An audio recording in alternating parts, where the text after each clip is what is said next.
wow your friends with your cooking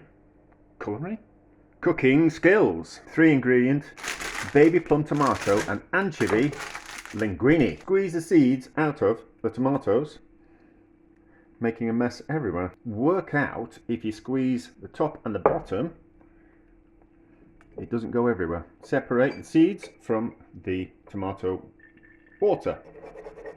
Fry the linguine in the oil from the anchovies to give it a bit of colour and a depth of flavour.